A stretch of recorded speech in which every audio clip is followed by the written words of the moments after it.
अब हम स्टार्ट करने वाले हैं यूनिट 3 के क्वेश्चंस करने से पहले मैं उसके कुछ फॉर्मूलेज हैं। जो ये फार्मूला है ना, ये रिग्रेशन के अंदर यूज़ होते हैं। रिग्रेशन कभी कभी 16 नंबर में भी जाता है और कभी कभी 8 नंबर में भी आ जाता है। तो फार्मूलाज क्या हैं, देखो ये है बी एक्स वाई, मतलब coefficient of regression of X on Y. इसका मतलब है कि हम y की हेल्प से x को सर्च करेंगे, x का कोफिशिएंट सर्च करेंगे। तो अब आपको एक कॉमन सी बात याद रखनी है, x ऑन y का मतलब क्या है, y के ऊपर x है तो पहले x आएगा एंड देन y आगेगा। अगर आप ये लिख देते हैं regression of coefficient of x on y और लिख देते हैं by(x) तो वो क्रॉस कर देगा। याद रखना है x ऑन y मतलब देखो x पहले और y बाद में, तो ऐसे ही x पहले y बाद में। और x ऑन y है मतलब y नीचे रहेगा, तो नीचे वाली जो भी डिनोमिनेटर में रहेगा वो सिर्फ y रहेगा, ऊपर जो रहेगा उसमें दोनों x एंड y रहेंगे। अब इसको फॉर्मूले को मैं समझा देता हूँ।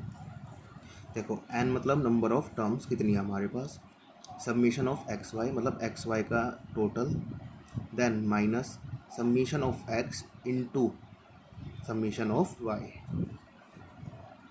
फिर से देख लो, number of terms into submission of X Y minus submission of X Y into submission of वाई। ये और ये दो टर्म्स अलग अलग है, मतलब ये तो मल्टीप्लिकेशन करने के बाद सबमिशन लिया हमने, ये सबमिशन करने के बाद मल्टीप्लिकेशन किया है, ये सिंपल था।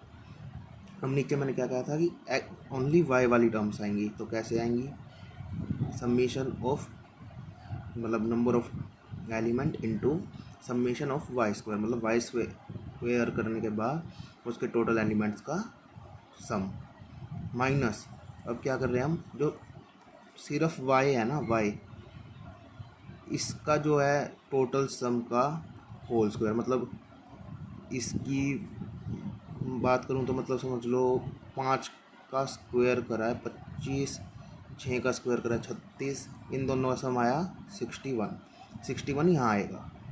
बट इसका मतलब क्या है, 5 और 6 11, पहले इसको y को ऐड करा, देन इसका स्क्वायर करेंगे 121, तो इधर आएगा 121, ये आएगा।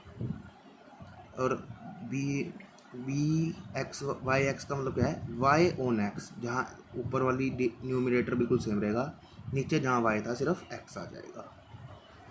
ये तो है कोफिशिएंट ढूंढने के लिए। अब रिग्रेशन के वो कह देगा इक्वेशन ढूंढो, तो इक्वेशन कैसे ढूंढेंगे, देखो x माइनस एक्स बार मतलब x minus mean of x, then B X Y जो हम इधर से ढूंढ लेंगे, एंड इनटू में X Y minus Y bar मतलब वाई माइनस वाई का मीन। सिमिलरली जब वाई ढूंढना है तो मतलब बी वाई एक्स के केस में वाई इधर आ जाएगा और एक्स बार वाली टर्म्स इधर आ जाएंगी और बी वाई एक्स इधर आ जाएगा। ये कुछ टर्म्स है, जैसे वाई और एक्स अगर हमें मीन ना दे रखा हो तो कैसे ढूंढेंगे हम इक्वेशंस को, तो इस वाले फॉर्मूले से ढूंढेंगे। तो ये अब हम देख लेंगे, y इज इक्वल टू में a plus B X, X is equal to में c plus D Y. A और b की वैल्यू कैसे निकलती है, b जो होता है वो होता है मतलब y का कोफिशिएंट मतलब ये वाली टर्म्स, इसको कहते हैं हम b, और d क्या होती है, ये वाली टर्म,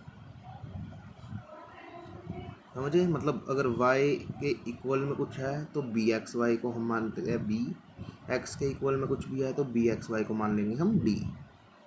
कोफिशिएंट ही तो है वाई एक्स और वाई के, वही तो हम ढूंढ रहे हैं। x का कोफिशिएंट क्या है बी एक्स वाई, तो d की वैल्यू क्या हो जाएगी B X Y, sorry x coefficient b है तो बी एक्स वाई उसकी, और y का कोफिशिएंट d है तो डी एक्स वाई इसकी। फॉर्मूलाज जब हम ये क्वेश्चन में पुट करेंगे तो समझ आ जाएंगे। ए अब बी और डी तो निकल गया, अब ए और सी कैसे निकलते हैं, ए और सी निकलते हैं summation of Y minus B हमें पता लग गया क्या होता है, और समीशन ऑफ एक्स बाय में एन, और सी की वैल्यू हो जाती है इधर, सॉरी हाँ ठीक है, summation of X minus D भी हमें पता लग गया क्या है, और summation of y by N. अब ये क्वेश्चन में देखेंगे हम नेक्स्ट वीडियो के अंदर।